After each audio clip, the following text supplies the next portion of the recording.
Obviously, we're seeing more and more fires being started at these protests, more than likely because of the sub-zero temperatures.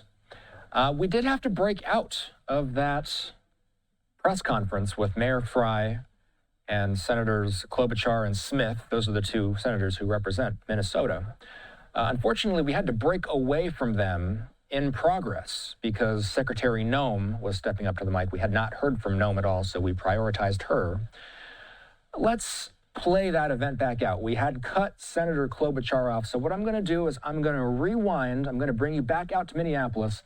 This is the second time we've heard from Minneapolis officials today speaking on the developing situation in their city. By the way, I'll also mention that today's shooting happened just over a mile away from where the shooting of Renee Good took place. We've got this vantage point from the sky, and I'm now getting new vantage points plugged in from the ground as well. We had no feeds at all for a good hour or two here. Now we're actually starting to get some of these feeds back. Let's pull the audio up. I want to listen for one moment.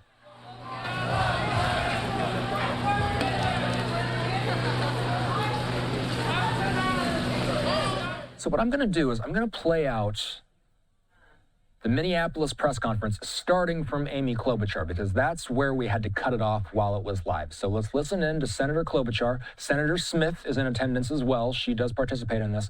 What I'm going to do is I'm going to put these protest images in boxes on your screen while we listen in to the second update from Minneapolis city officials and senators. Let's listen in. Thank you, Mayor. Thank you, Chief, for your strong leadership during this crisis. I'm joined today by Senator Smith, as well as Representatives McCollum and Morrison, and joining us in a statement are Representatives Craig and Omar. Our message is really clear and straightforward. We need ICE out of Minnesota. They are not making us more safe. As the tragic killing this morning, as people saw it viscerally on that video, shows us they are making us less safe. With 3,000 agents, which of course includes border control, outnumbering the sworn police officers in Minneapolis and St. Paul by 3-1, and even larger than the 10 Metropolitan Police departments. This is completely out of whack, completely out of balance, and now 3 people have been shot, 2 resulting in death. 1, Renee Good, mother of 3, and now Alex Preddy, a 37-year-old Minneapolis man, a citizen, also a nurse. They both have families that love them very much. This city has been under siege. And I want to make something clear. As the mayor and the police chief are doing their job for this city, it's not just the cities. It's not just Minneapolis and St. Paul, as you'll hear from the members of Congress. It is the suburbs where kids have been lured in and abducted. It is small towns all across our state, rural areas. This has gone way beyond some stated purpose of the fraud investigation or apprehending violent offenders. That's not what this is about anymore when you have 3,000 agents overwhelming sworn police officers. I took part in that peaceful and powerful march yesterday, all those peaceful people. And then we wake up this morning to this horror. As members of Congress, we are calling on this administration to get ICE out of our towns, off of our streets. It will make us more safe. We, as a congressional group up here, strongly opposed the ICE funding this week. We opposed it this summer when our Republican colleagues tripled the budget, $75 billion. It is now more than the FBI. They reduced the training from 5 months to 47 days. And these are the results. We are also calling for a full and transparent investigation We have done this before in Minnesota, coordinating with local and state and federal law enforcement. And if they're not going to do it, then they need to get out of the way and allow our very professional Bureau of Criminal Apprehension to conduct the investigation into these killings. And finally, we call on our Republican colleagues to stand with us. I know they know what's going on here because it's happening in their own districts. We have, of course, these shootings, but it is a lot more than that. They know that something's wrong when a Hmong elder is pulled out of a house in his underwear and slippers, and they figure out about an hour later they got the wrong guy, and in fact, the guy they were looking for is actually in jail. Or a 2-year-old, a case my office worked on, in addition to hundreds more, who's taken with her dad and then put on a plane to Texas when her mom is desperately trying to get her. We got her back, but none of this should be happening, none of it. So we call on our Republican colleagues to join us, because we have warned this administration, I have personally warned them that there would be more deaths, that more of this would happen, and clearly they're not listening. So we ask people around the country to talk to their Republican representatives to make clear that this is not the America that is ours. This has got to stop. And with that, I turn it over to my colleague, Senator Smith. Good afternoon, everyone. So today, federal agents beat and then shot multiple times and killed 37-year-old Alex Jeffrey Preddy, a U.S. citizen, a Minneapolis resident, and a VA nurse. Eyewitness video shows, once again, reckless, violent, and dangerous federal agents taking the life of a Minnesotan. And rather than following standard law enforcement practice, which is focused on public safety and de-escalation, they have killed another person. And the Trump administration has already called Alex Preddy a domestic terrorist. He was a nurse. We send our heartfelt condolences to his family and to his friends. And all Americans should be outraged at this unaccountable, violent federal force which is operating with impunity in our city. And you need to know, America, that if it can happen here, it can happen in your community too. So we gather here to say, first, I want to say to the president, you must stop Operation Metro Surge immediately and send these ICE agents home so our communities can be safe. Second, it is essential that trusted, impartial state investigators at the BCA are allowed to fully investigate what happened here today. Third, I urge my neighbors to express our grief and outrage at this killing and at the federal invasion of our cities peacefully and with the love that we showed yesterday when so many thousands of us showed up in support of our community. And finally, we must have our Republicans in Congress, they must join with us to condemn this violent and unfettered violent abuse of power and to stop it. And they can do that by refusing to fund this agency so long as it continues to kill and terrorize Americans. That is what Senator Klobuchar and I will be working on in the United States Senate.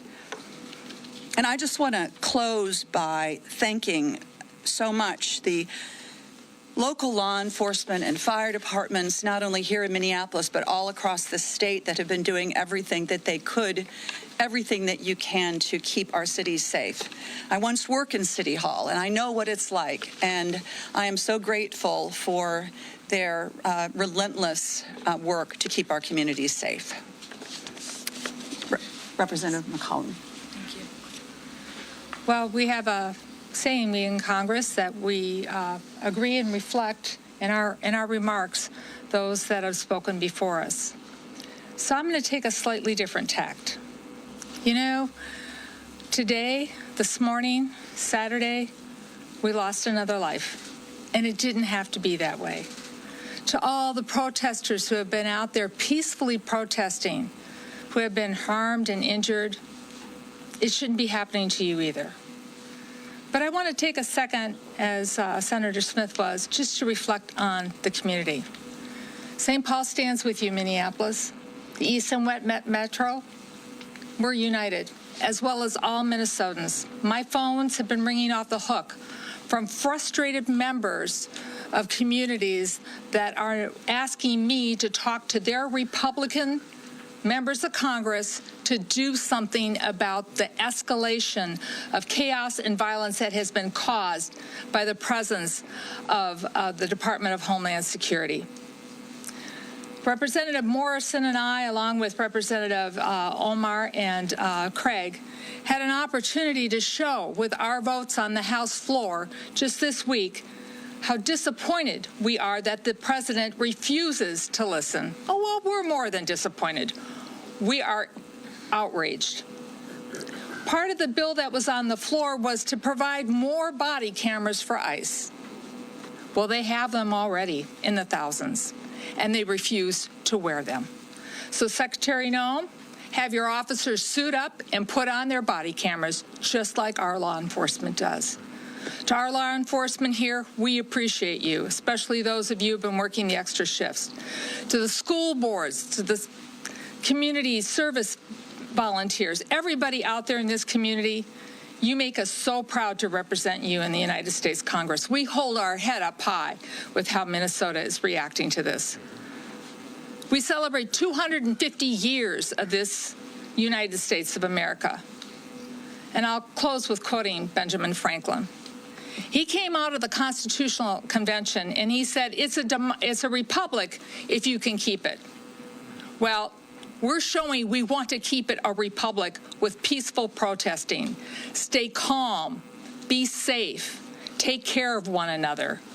And when you see a National Guards person out there trying to relieve one of our police officers, know that they're there to protect you. So please respect everyone out there trying to keep us safe. And with that, I'd like to welcome up my colleague from the West Metro, Representative Morrison. Thank you, Representative McCollum.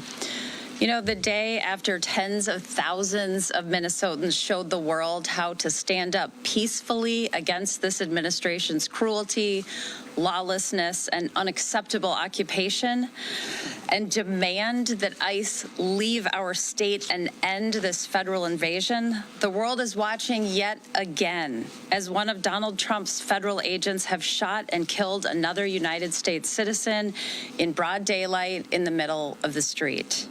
First, we lost Renee Nicole Good, and now Alex Jeffrey Preddy, a 37-year-old man, a Minnesotan, an ICU nurse, a resident looking out for his neighbors as Minnesotans always do.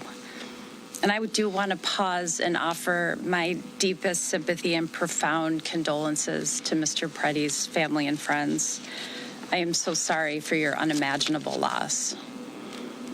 And we are once again now being asked to deny what we saw with our own eyes. We watched the videos of a masked federal agent shooting Alex in the back multiple times while he was pinned down by more than 6 other masked federal agents.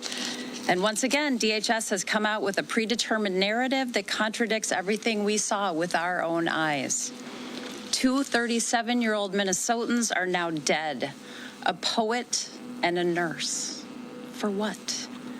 We cannot lose any more lives. We need a full, transparent, and comprehensive investigation led by our BCA. And ICE and Border Patrol need to halt all operations in the state and leave immediately. And Congress cannot be complicit in facilitating these lethal operations and federal occupation of our cities. We are standing here as a united front today, pleading for our Republican colleagues who control the Congress and who took the same oath to defend the Constitution and uphold the rule of law that we did, to stand up and stop this. Put your state and your country first. Put it ahead of your loyalty to this president. Minnesotans are in agony, watching their communities terrorized and families torn apart. ICE and CBP agents are traumatizing our communities, violating Minnesotans' constitutional rights, unlawfully detaining and arresting United States citizens, racially profiling people, forcing schools, restaurants, and businesses to close. And people are dying at the hands of these federal agents. It has to stop now before anyone else is hurt. And I return it to the mayor. Thank you. I'll just point out, again, the difference between tens of thousands of people just yesterday peacefully protesting, standing up for their neighbors, no injuries, no damage to property. That is how Minnesota and Minneapolis shows up versus what we saw again this morning. That is what is causing chaos on our streets, those actions that we saw on video, and you can believe your own eyes. With that, we'll open it to questions. Senator Klobuchar, are you willing to use every lever of power at your disposal as a member of the minority party to stop what is happening here, up to and including a government shutdown? Right now, we are focused on getting ICE out of this state. And of course, we will use every lever that we have. But I do remind people that Donald Trump runs the White House. And sadly, because to date we have not seen the Republican members of Congress standing up, he also seems to run the Congress. But the point here is that there are many changes that we could make. You know, why aren't we helping fund local law enforcement instead of what they did with this bill last summer where they tripled the budget? And why aren't they pledging to have a full investigation of what happened? I have a lot of respect for our local law enforcement here, and I appreciated the words of some of my colleagues who talked about the fact that people have to differentiate here with what they're doing on the front line every single day. So there are many things we could do. Budgets are a value choice. And that's what we're asking our Republican colleagues to do. I work across the aisle all the time. I work with them. And I know that many of them understand that what's going on right now is wrong.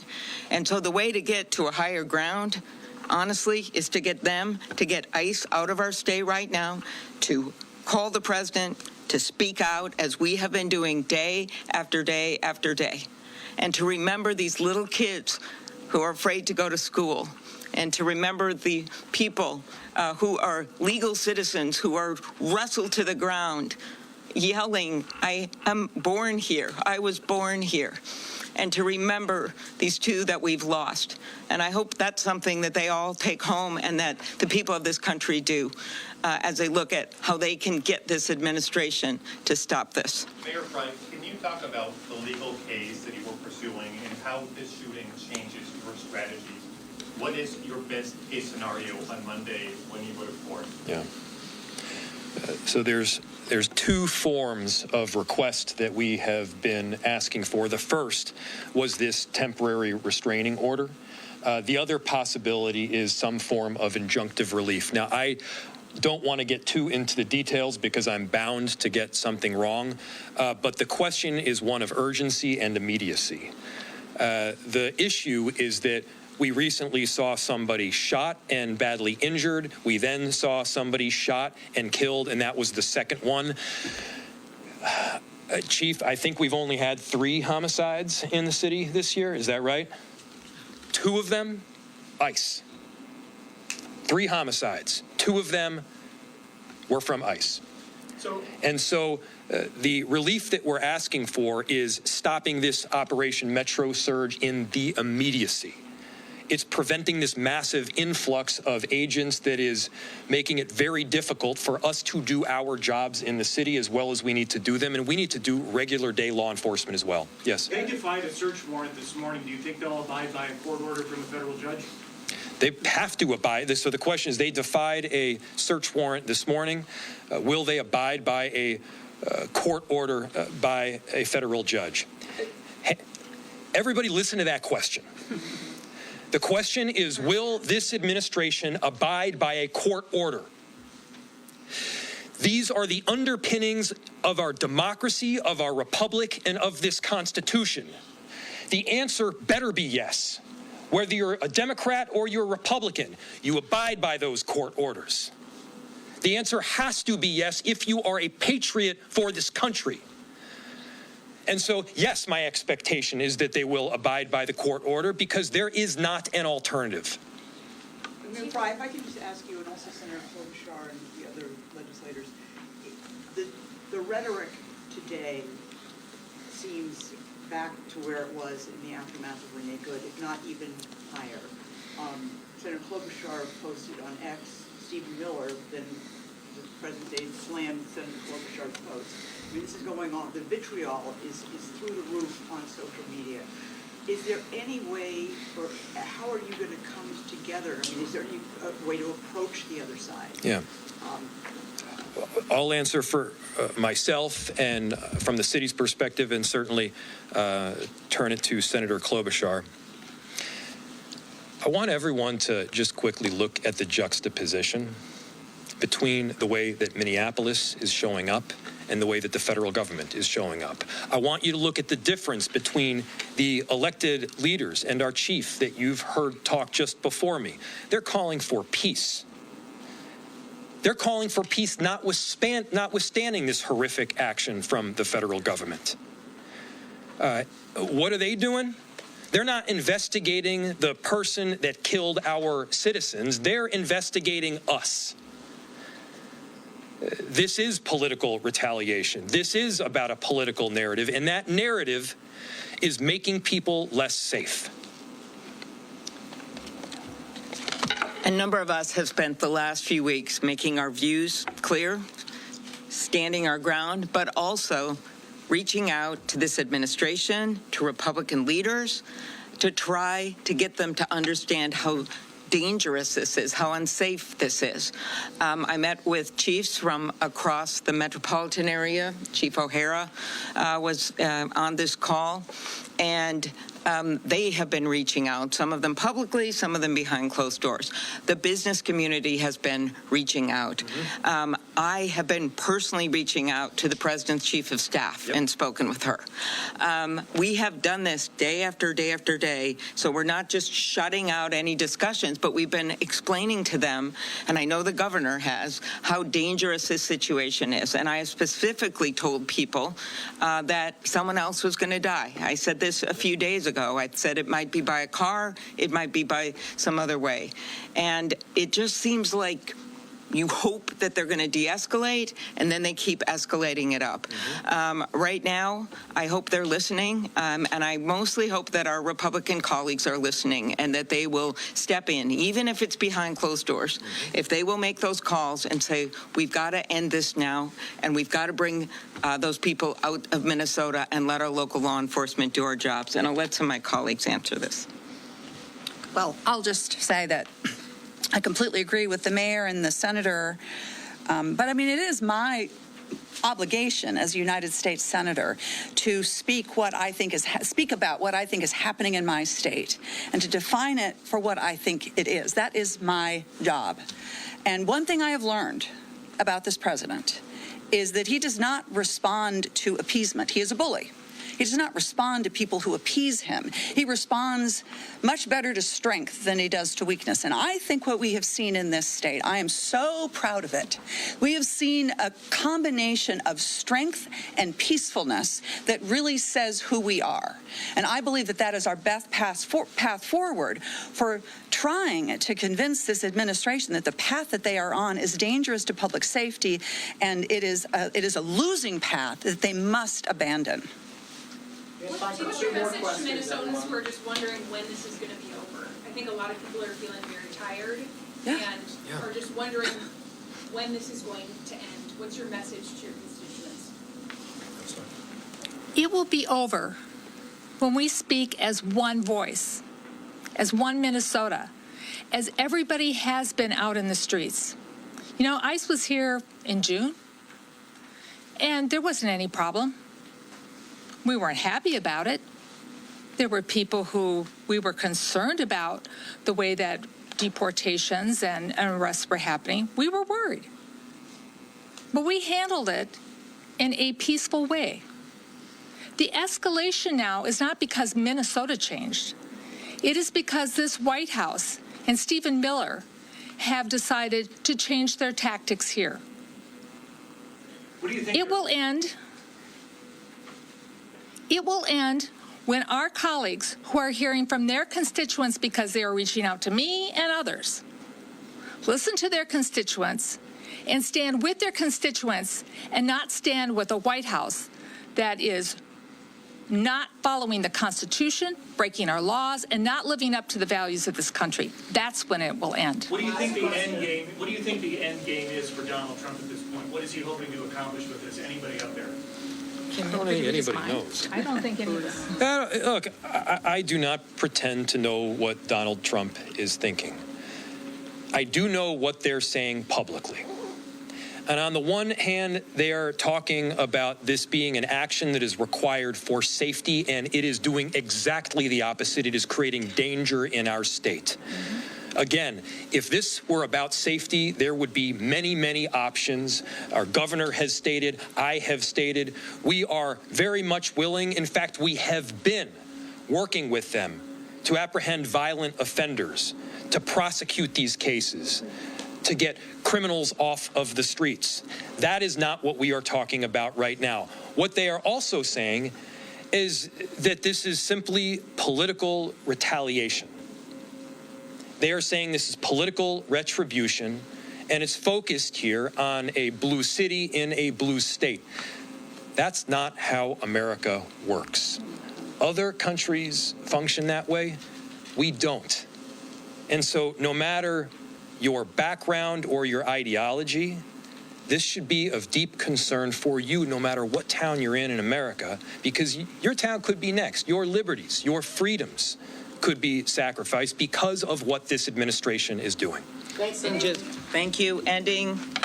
I know our end game, and our end game is to keep Minnesota safe. And so we are asking that ICE get off of our streets and out of our state. Thank you. Thank you. Thanks, everyone. If you have follow-up questions, it's to communications@minneapolismn.gov. Communications@minneapolismn.gov.